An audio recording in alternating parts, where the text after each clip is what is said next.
So, hello everybody. Thanks for coming to hang out. My name is Steve Ragan, senior staff writer at CSO Online, and I'm getting too close to that speaker, so I'm going to stand over here. We're going to somewhat use the slides we had in Washington, D.C. earlier this year, but we're going to talk more about not just basic media training. We're going to walk you through pitching and getting your story out and developing a story that works not just for you, but also for the journalist. Some of the slides we have are extremely relevant to that. Some of them are not. So what's going to happen is as we work through this, we're just going to skip the irrelevant slides. I'm going to go all the way to your goals versus the Yeah, we'll go all the way towards the end mostly. And we're going to workshop this so that what that means is if you have questions while we're talking, raise your hand so we can get to you right away. And occasionally when we need to make an example or to do an example, we're actually just going to pick one of you and we're going to kind of run through it like a little bit of a role play. The goal is to share information.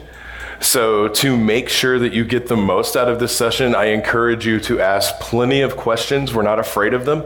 And ask hard questions. We like those. And we will be brutally honest. Yes, we will be horribly honest. So if you give us a pitch and we don't like it, at least you're going to understand why. I'm being quiet about it. We'll see. Oh, come on. Why break the habit of a lifetime? Well, that speaker Okay, does not throw it like open. my- All right, so the first thing you need to have a consciousness of is that we have goals, you have goals. There may be some matching up between them, maybe not. You want to understand what you're trying to get across with your message and then figure out how to angle it into what the journalist's needs are for the story.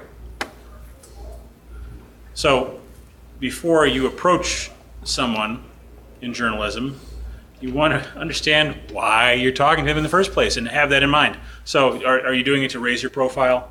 Are you doing it to raise your company's profile? Is this a business development thing you're doing? Or is there specifically something that you want to get awareness out about that relates to the general community and that may have selfish motivation in addition to your civic mindedness, but that's a good motivation. And then you have to understand that reporters are going to assume things about you when you come in to talk to them, when you approach them to talk to them. They're going to try to figure out what your motivations are because they're going to either assume you've got something to sell or you're trying to do something along the lines of boost your business. Or they may have misconceptions about depending upon who you talk to, if you're talking to somebody in information security journalism, they may have fewer misconceptions about what goes on in your profession. But people in general media, you're going to have a varying level of knowledge about how IT works and how information security works. And if you're coming to them as an anonymous source, or if you're just coming to them cold calling them and you're not representing a company necessarily, or even if you are representing a company, they may question whether you are a legitimate source of information about this. So real quick, show of hands, can you hear me? I'm clear to you? Yes. All right, great. And I can put that down. How many of you are familiar with the term cold calling? This is really important to pitching. All right, so 9 times out of 10, the pitch that a journalist gets is a cold call. And that means I don't know you and you don't know me, but man, you've got a hot story and you want me to report on it. I will ignore that 9 times out of 10, and so will they. Because it's usually never relevant to what I cover, it's never relevant to a topic that I'm interested in, and it's never relevant to something my publication worries about. CSO is a security publication, so if you're writing to me about blockchain and why your new ICO is going to the top of the charts, I would set your email on fire if that was possible. Unfortunately, I can't, so I will just delete it. But these are the types of things we have to roll out with. So when he talks about that we'll make assumptions about you, if you pitch me something completely unrelated, the first assumption I'm going to make is you're probably never somebody I'm ever going to want to speak to, ever again. And it's not your fault because you've gotten advice from a PR firm or a PR person that says, here's how you craft your pitch, and here's a media list of 1,000 reporters, and you just hit everybody. They never taught you actually how to build a relationship or craft that email or tailor it. They instead taught you how to use a template, which is why sometimes just before RSA, I get emails that say, "Dear first name, I would like to welcome you to conference."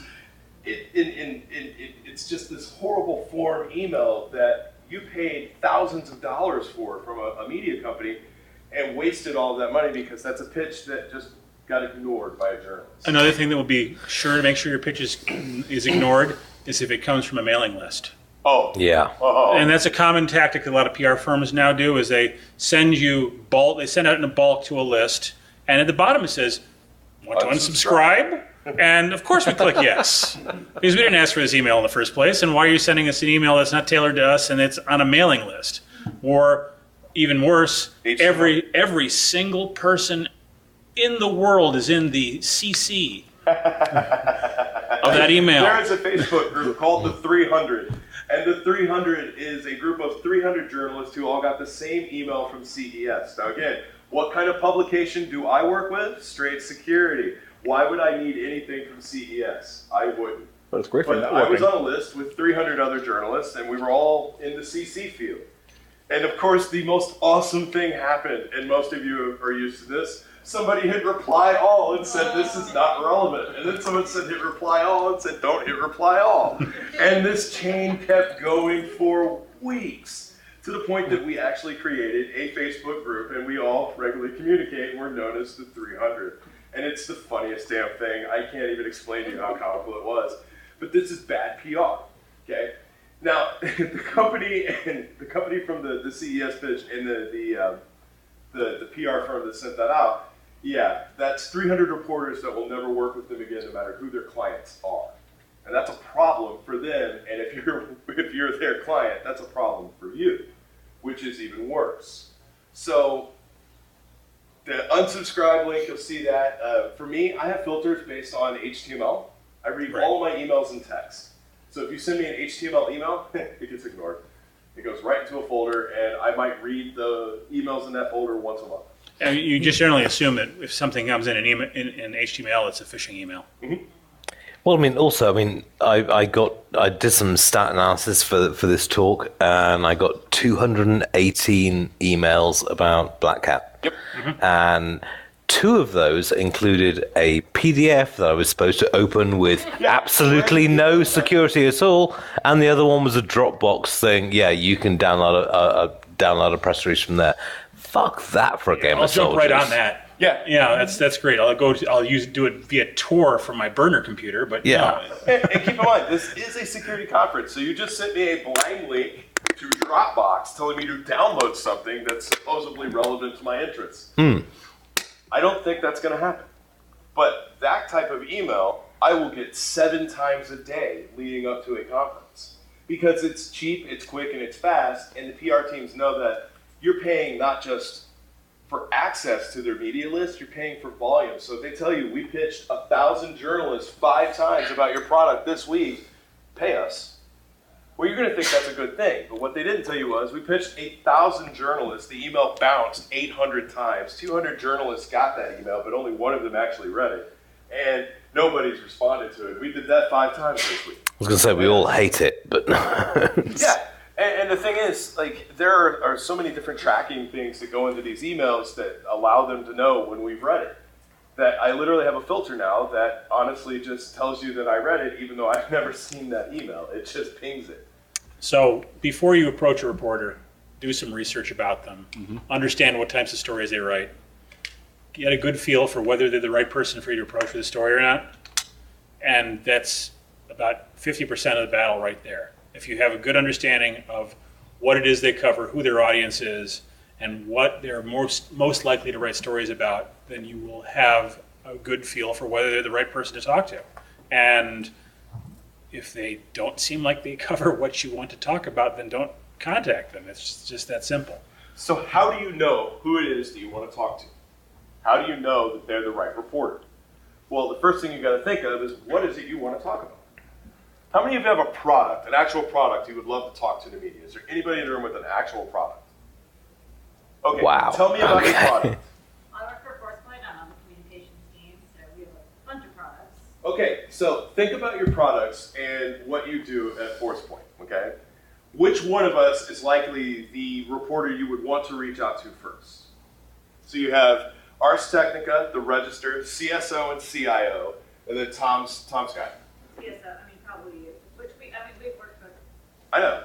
But everybody else doesn't know that. So think of You're number one, I would say, but all of you probably for at one level or another. Okay, so I'm number one because I'm security focused, and that's exactly what they do. Ars Technica and the Register because they have reach, right? And then you have the actual technical skills, so when they want to reach a technical audience, they're going to go to Tom's. This is a very common thought pattern. But the question is how do you get the message across? Because technically it's not one pitch for all of us, it's a different tailored pitch for everybody. She gets it, and she's done that before. I've gotten tailored pitches for CSO and CIO, even though I actually read them both. I don't tell anybody that, but I see both different pitches. So when you tailor them to the pub, I love that, and it shows.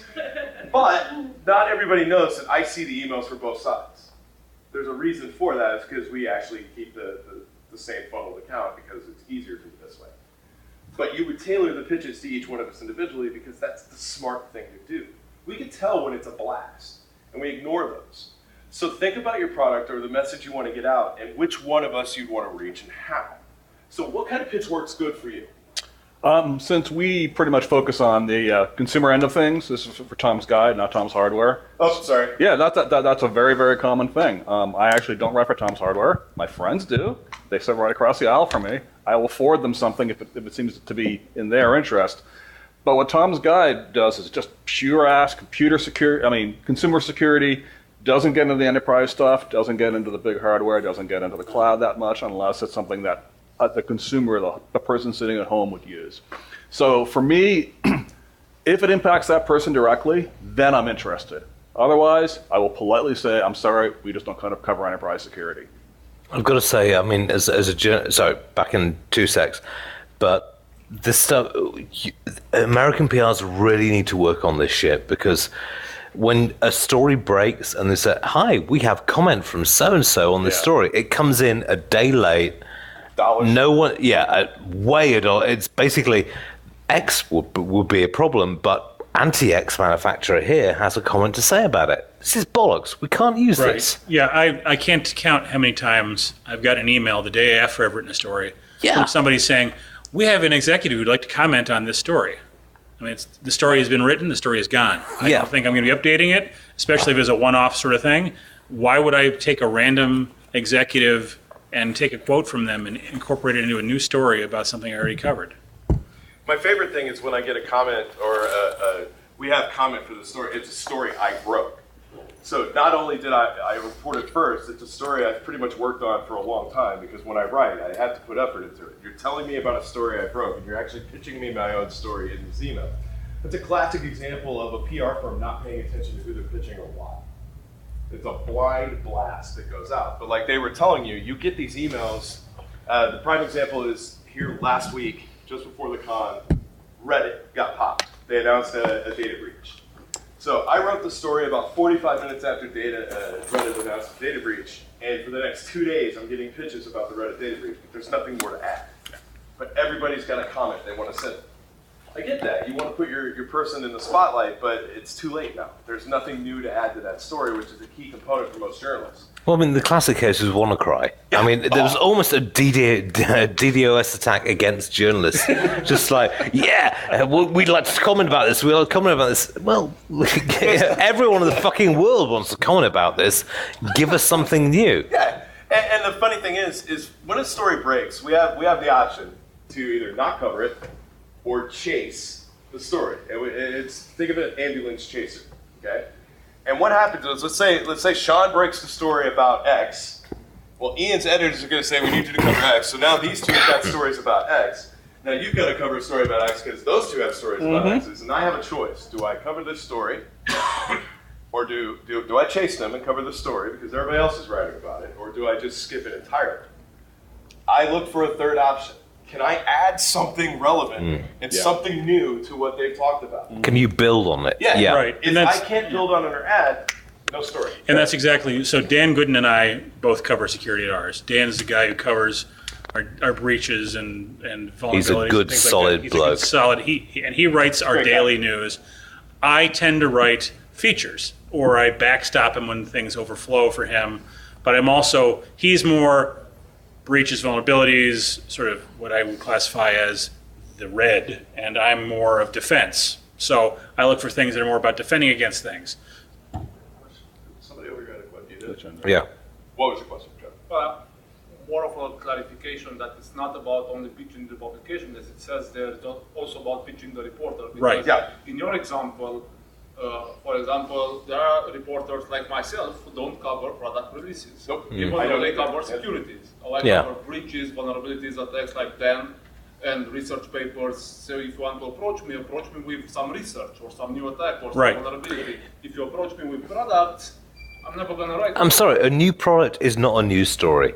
It's like, Right. oh, we've got a great new product. Well, whoopee fucking do, buy an advert. Right, and so I tend to think I would, between the two of us, Dan, I would be the one who would be more likely to cover a product, but I'm only going to cover the product within the context of a trend in technology. Yep. I'll talk about your product if your product's dealing with a specific phishing type of attack or a social construct within security. Otherwise, I'm going to take your product pitch, I'll read through it and learn what I know about your product, because then later when I need a source for a story that's related to something like that, I'm probably going to want to talk to your engineers or your researchers because they'll know what I'm looking for. Yeah, But I've written 10 stories about products in like 10 years, but they're all about tools, useful open source tools that came out. I'll write about Scanner and a stuff tool like that. before I'll write about a product, because Or tools rarely are about useful. some new technology that addresses, like you said, a certain problem that hasn't been addressed before, or it's very difficult to Right. address, and this seems interesting. But And to his point, writing about tools, we're writing about the person in the trenches, the administrator or the support desk person who's trying to solve a problem or put out a fire. If that tool would help them do their job, I'm going to write about it. And in the context, I'm going to write why that tool is good for this job and how you can use it to make your life easier. That's the kind of story you create. But just writing because tool X is cool, that's never going to happen. So up to this point, we've talked about various types of pitching and everything like that. Are there any questions about that? Are we all on the same page, or do you want to go back? Good, awesome. So tips and tricks when it comes to pitching. Some of the stuff we mentioned in the last session, but to go over it really quickly. When you find yourself in front of a journalist, don't pitch us. Don't try to sell us. You know, a lot of times we will avoid meeting with marketing people or spokespeople because they're salespeople at heart. The same for CEOs. Everybody wants to put a CEO in front of a reporter, but the thing is, the CEO's goal is to bring value to the company by bringing value to the shareholders, which means they're going to sell things. That's not news. I'm really glad that Mark Petersburg, Randomberg, whatever, the guy at Facebook, I'm really glad that he can do some great things. Brandenburg. But if I want to talk to somebody at Facebook, I want to talk to their security engineers, the ones who build the products, who let Cambridge Analytically horribly abuse them. But Well, no, but this is an absolutely key point. If you're trying to give us a quote for a story, the chief marketing officer, bugger that for a game of soldiers. It's no use. The readers hate it. We hate it. Give us a technical person. Give us somebody who actually knows what they're talking about. If someone's got a CMO in their job title, they shouldn't be speaking to the press. You know, it's simple. And I know that's part of their job, but you know, the part of their job is saying, look, I'm in marketing, I'll give you a tech person, but if you're in marketing, fuck off. Yeah, I have to say that the times when a marketing officer has spoken to me for a story, it has not gone well for them. I love having you around. What the hell? I speak it like it is. we- Yeah. These pedals with us more often. And if I'm writing about a product, specifically about a product, because of the type of coverage I do, it's generally not a good thing. Because I tend to do pen testing on products, I tend to do lab testing on products, I tend to do analysis of what's going on in a space, and if a particular product is getting called out, it's usually because there's something strange going on there, like, oh, they were using fake virus samples for their testing or something like that. No names here. We all know who they are.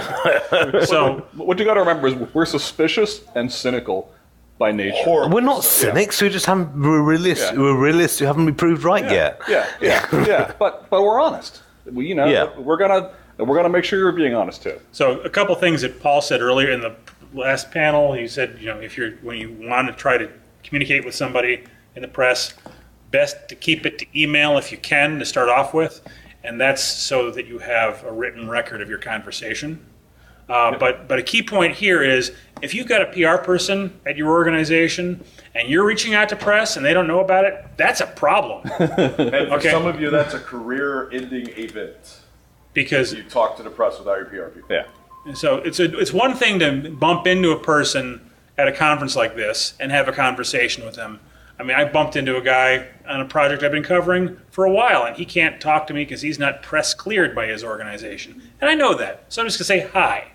Okay, but if there are other people who on that organization I talk to, that's a fair game encounter. But if you're going directly to the press and talking to the press and not engaging whoever's supposed to be handling your media at your organization, that could be bad for you and could be bad for your company, especially if you say something that's maybe not true, or maybe you exaggerate this personal situation that doesn't have the full context, or something like that. It's always best to have a PR person in the room to help you say nothing that will get you fired. That's basically the main reason to have a PR person in the room with you, is to make you sure that you say nothing that will get you fired.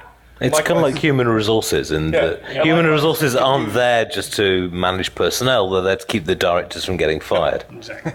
If you do a phone interview and you've got PR, it's good to have PR on the phone with you, because if the reporter asks a question, it's going to pull you off topic or make you talk about something you shouldn't.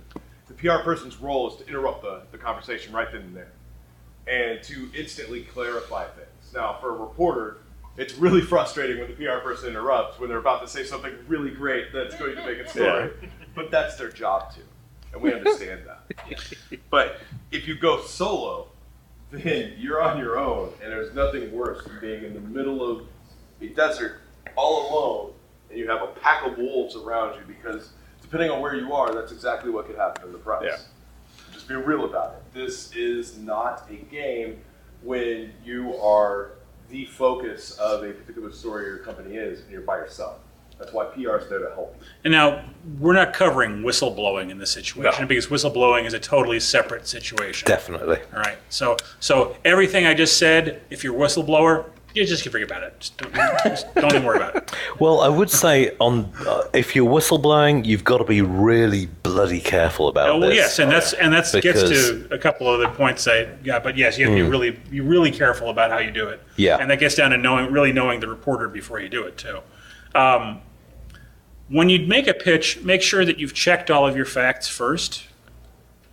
Make sure that you're prepared to back up any claims with additional material.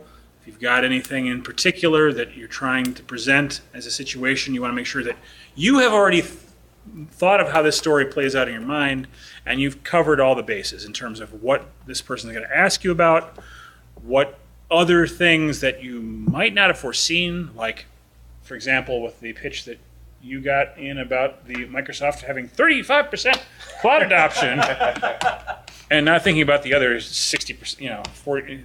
They were really offended. They were offended. Of course they were. They never thought you'd write something. They were really offended, and they were just like, that wasn't the angle we were looking for. It's like, well, whoopee fuck. So you need to think about these things beforehand. Red team your proposal, okay?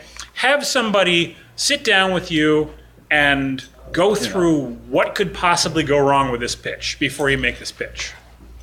How many of you seen stat-based reports that have come out in the news where you see something that says 60% of all attendees will give, or all of C-levels will give their password away for a candy bar? How many oh my God, those fucking things drive me nuts. So what's really interesting about those is what that told me is 6 people will give away their password. Because when you look at the sample size for this report, it's like maybe 10 people that we stopped at a subway coming out of InfoSec Europe. Well, that's nice of you. We got a sandwich for lunch, and you stopped 10 random people and said, if I give you a chocolate bar, can I have your password? And 6 of them were like, I like chocolate. And that's how they went, but they made this big story about it. When you see reports like that, I want you all to remember that those reports are very, very hyper unrealistic. I mean, two key. They're not. Yeah. Two key things with surveys. What was the method? What was the methodology, and what was the survey sample size? Yep. And I'm sorry, And who if you're paid talking for it? about a US CSO problem, you need at least 2,000 people to actually get a reasonable sample size, and also your methodology. We asked people on the internet. Well, great, you asked people on the internet. Who cares? Anyone could have done this stuff. For a while too. Yeah. The things I get on Twitter. See, what's really interesting is a lot of times you'll see these reports and they come out and they come from security vendors. And lo and behold, these reports focus on a problem that, guess what, that vendor has a solution to. Yep. It's amazing. They created a problem and now suddenly they have a solution to this problem. Exactly. I couldn't write better news. Let me just jump right on that, except my editor is like, what are you doing? You just wasted 8 hours of your day, you're fired. So these stories don't get any kind of traction. But they are useful. You know why? Because it tells me at some point somebody in your organization cared enough about that particular topic to at least pretend to research it. So if I dig around a little bit, maybe I can find a researcher in your organization who's actually knowledgeable about this, which means that's somebody I can talk to. Sources, and to me, are like Pokemon. I collect them all. I can never have too many of them. And the more I have within a given vertical or market, the better off I am, because remember, earlier when I was talking, I said I have to have multiple sources verified before I can write something. Well, if I've got 6 researchers telling me that the sun is green and only 2 of them saying it's blue, I'm probably going to run with the headline that the sun is colorful. But the point is I can show you multiple people saying various things. I can't do that without resources. So when it comes to pitching, I want you to think of who the reporter is, why you want to pitch them, and how you're going to get your point across. And this is where the game theory comes into this particular component of the thing. So who wants to be a guinea pig? I want you to think, you, come up front. I saw your hand first. On the spotlight, this is going to be fun. All right, come here. All right, everyone sit down. This is the interview. Have a seat. Go for it, mate. This can't go wrong at all. No. All right. First of all, I want you to pick a reporter, and I want you to think of a product, and you're going to pitch it to us. I want you to convince us to write a story about what you're thinking. So, which?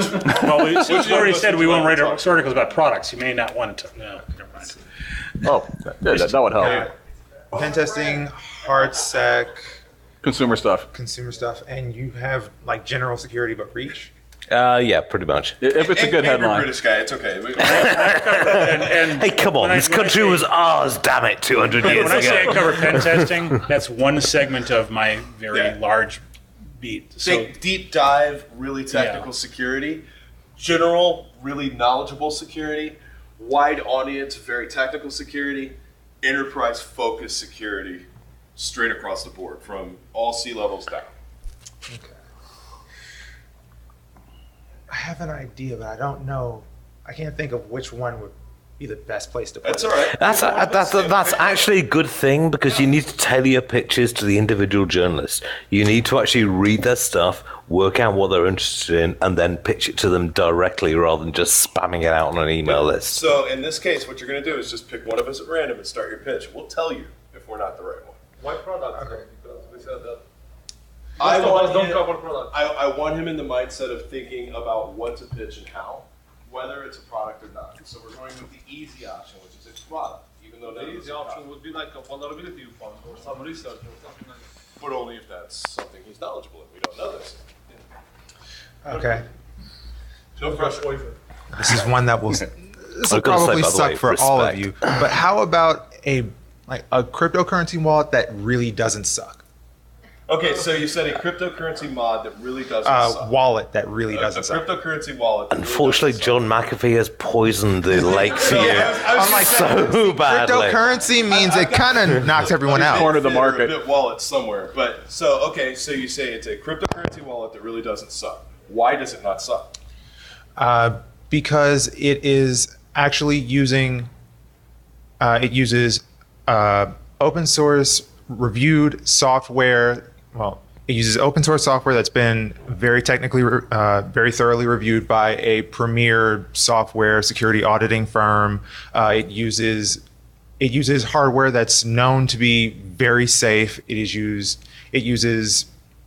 standard modes of encryption and things like that. Things that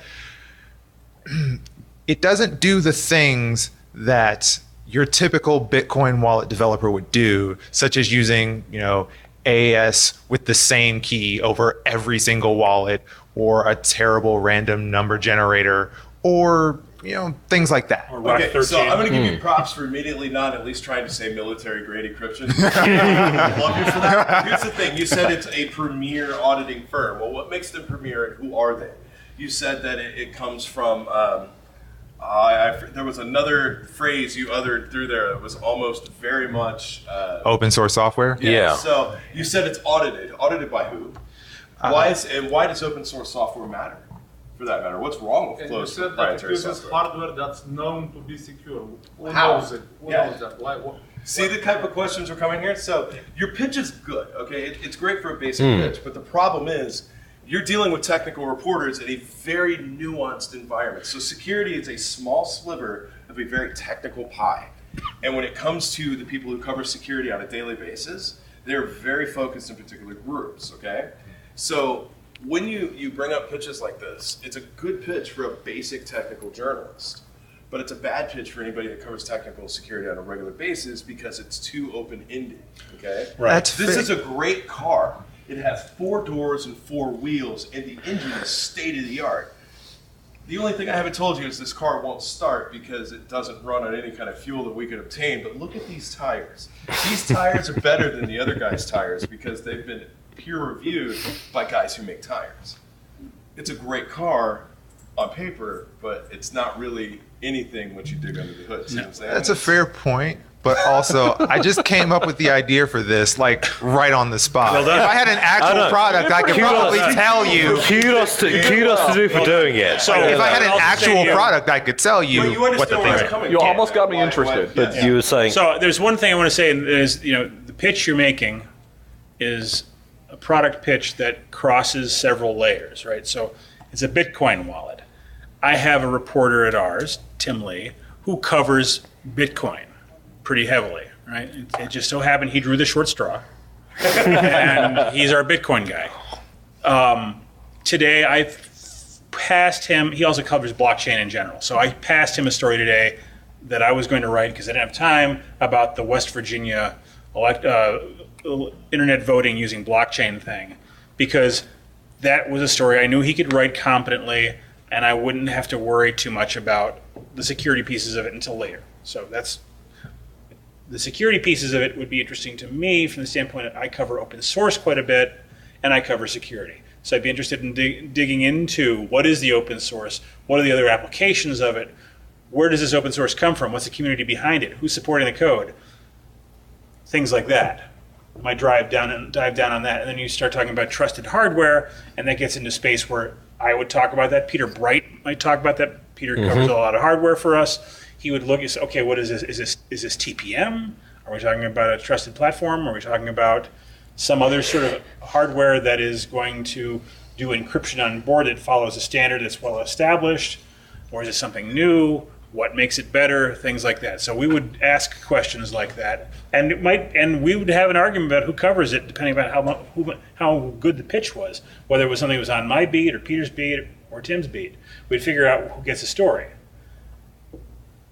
So, bottom line, especially since you made it all up, that was fantastic. yeah, respect. And the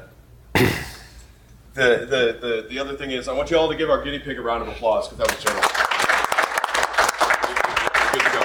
So here's my question: Who wants to try again? Somebody else want to be a guinea pig? There was another guy who raised his hand back there. Yeah. Who else was Come back on. there? Come on, get up dragged in to the front front, room. young. Raise your hand. We'll be polite up to a point. I promise you, I won't let them set you on fire until at least the second paragraph. He's a witch. Does he weigh the same as a duck, or?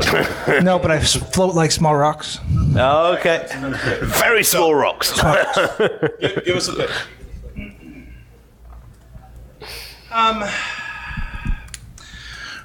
We are marketing a service for monitoring patch sources for compliance with NERC SIP requirements to allow energy companies, providers, generators, transmission or distribution to comply with the 35-day window requiring them to check for patch availability.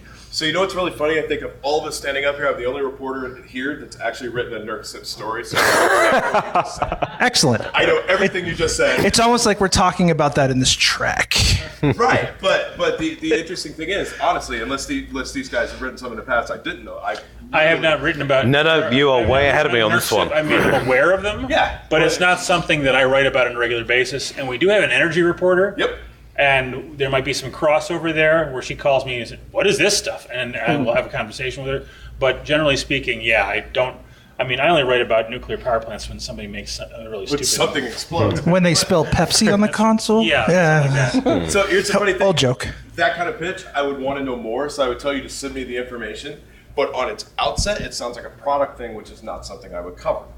However, like he said, they have an energy reporter, which that would be right up their beat. So I could see that, that would be something I would probably pass on to. Right. Well, you told me to start with a product. Bacon gooses And are. it's fine, but you see what I'm saying? That would be a pure product story, so it's something I want to know about.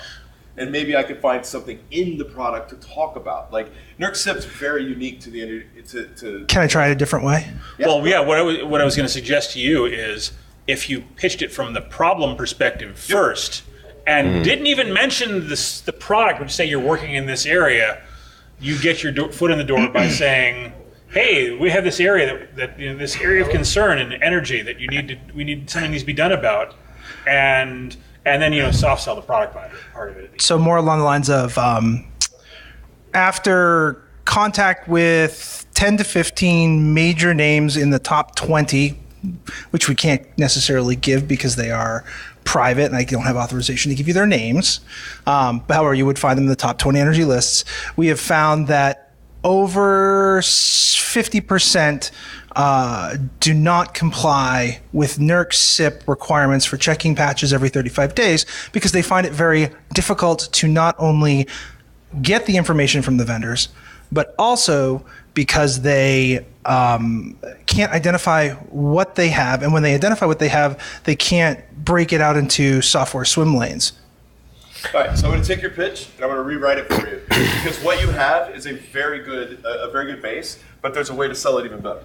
And I'll take it. And the reason why I say this is the story I would write. Okay, are you aware that 15 of the 20 energy companies right now can't patch within, say, 3 to 6 months? They have a real problem with that. Do you know what kind of problems a typical power plant experiences when they're out of date with patches? What kind of attacks do they see on a regular basis? Are you familiar with that? Well, here's 5 of them.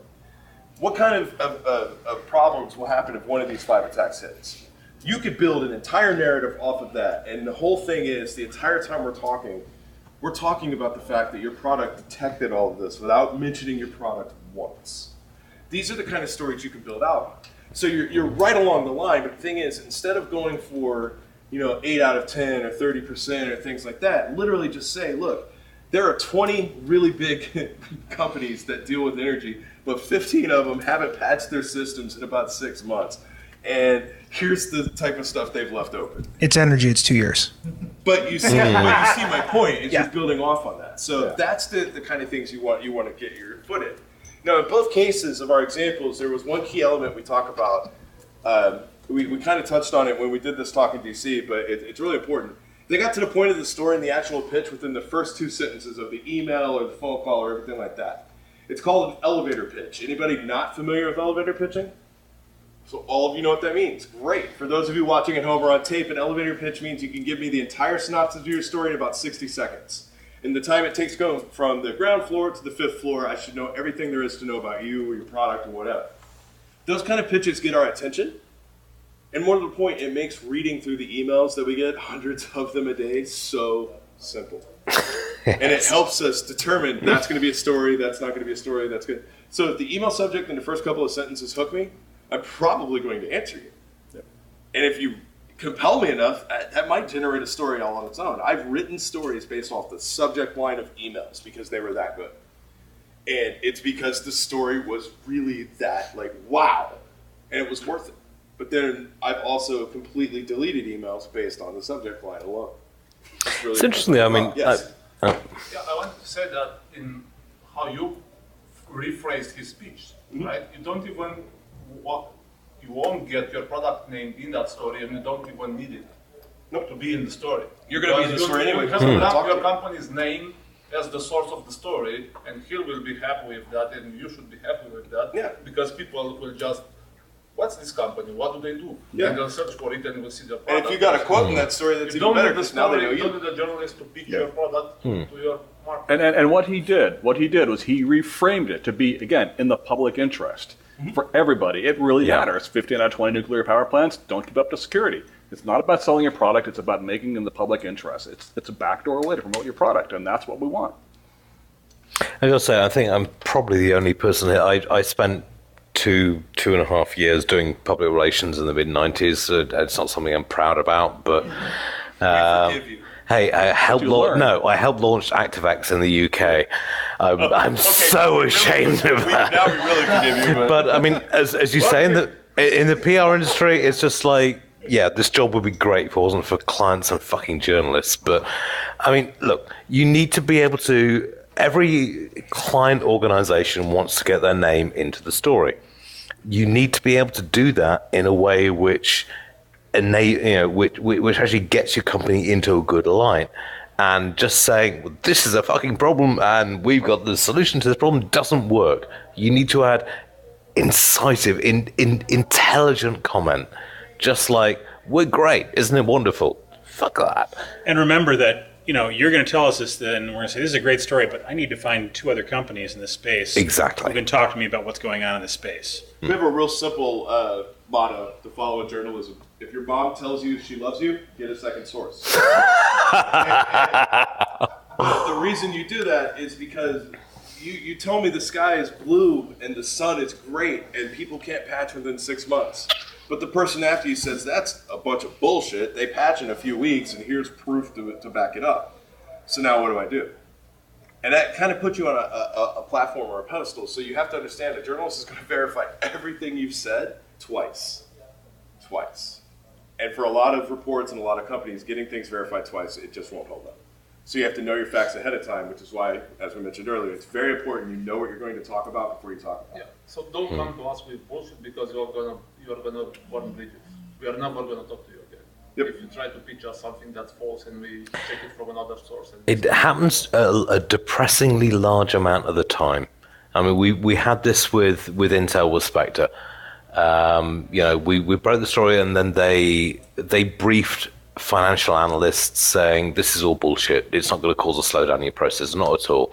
And they came back to us and, well, they're saying this is bullshit. And then, thank God, Google came through and said, actually, it's, if you lie to journalists, if you try and stretch the facts, you're going to get fucked. Yeah. It's as simple as that. And ours is very good at this. CSO is very good. Tom's is very good at this. Seriously, just tell the truth. Just if something's bad, just say it's bad. Also, don't try and spin this bullshit. Tom's Hardware got its start by catching Intel in a lie. Yeah, you got really good on. Yeah. And the big thing is, don't be afraid to say, I don't know. I think this is bad, but I don't know how bad it is yet. Yeah. We'll love you for that. Because that is so easy to write, and later it's easy to update. It is easy to update, which means I've got 2 stories for the price of 1, and that makes my week. All right, We have a question over there, sorry. Go ahead. Yes, it actually goes in both directions. So, maybe you can explain it from the journalist perspective. Like, he's coming to you and saying, oh my gosh, the power companies are, power utilities are unpatched. And you're taking this, oh my gosh, and you start writing the headline, we're about to explode. Nothing is unpatched. Everything is low-hanging fruit. And you're just exaggerating because that's, according to the journalists, they say this is what sells.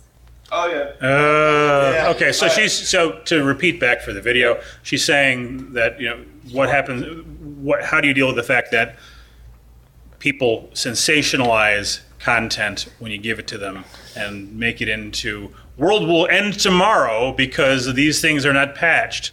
I don't know. Of course, we wouldn't mention particular titles that do this. But also, you just told the journalist that, hey, don't lie to me. Give me the true information. But it also, again, goes in both directions. Oh, absolutely. True. Absolutely. Yeah. So, and what has happened to this specific example? there are like several like high-profile journalists reached out to me and asked whether there will be attack on Ukrainian power grid, because I was born in Ukraine. I'm closely working with ground and underground and above ground security communities in there. So we knew that it will not happen. And I told them it won't and explained why. But then they reached out to another person who readily confirmed, oh yes, of course, we are prepared and we waited. Right. Guess which Yeah. interview was published? Right. Well, that's something that I have very specific experience with. Yeah, and So- that's a journalist that's already made up the story. So- That's somebody that knows what they want to have. And this happens to me as a source yeah. all the time. Yes. So I got a call from an NBC producer a while back asking me if a particular thing, they want to talk about a particular vulnerability. Is this really bad? What can be done with it? And all that. And it was something that I'd been doing some research into, and I said, no, this isn't something average people need to worry about. This is specific to this particular area. But it is a thing of concern long term for this segment, and I'll be happy to talk with you about that more. And they said, okay, we'll get back to you. And then they said, well, we're not going to talk to you because it isn't like an imminent threat from your perspective. And basically the line we use that for is if it bleeds, it leads. That's right? the key. So Yeah. if it bleeds, it leads. If it's something that's going to cause death, destruction, damage, that'll go first. Yep. And that's especially true in broadcast media. And with publications that are more in sort of a tabloid-esque format. And what is my incentive to tell the truth? Maybe if I want to make it to mass media, I should. Well, no. So Seriously, in this case specifically, who was they can't hear you. Who was the publication that contacted you? I will not disclose. Okay, so you need to judge based on the credibility of the publication you're dealing with. Yep. And that requires you to be a media analyst to some degree on your own, and that's something that, unfortunately, in this time in our history, and it's been true forever. I don't know when it hasn't been. You need to understand the motivations of the publications, what's driving them, as much as you need to understand how to deliver the story. So on this slide that we've got up, there's a little box off to the side. What's the publication driven by? Are they driven by page views? Is their entire business model on making sure they get the most views possible? So like a BuzzFeed, something like that, or is it, or is it, if it's television, is it ratings? Same thing. Well, with television also, you need the visuals. Right. I mean, when you're talking about pure print journalism, Right. then the hard semantics come down. Right. I find the problem with American television is that, and also with British television, is that it's all focused on the visuals. And if you don't have a visual story, you're going to get fucked.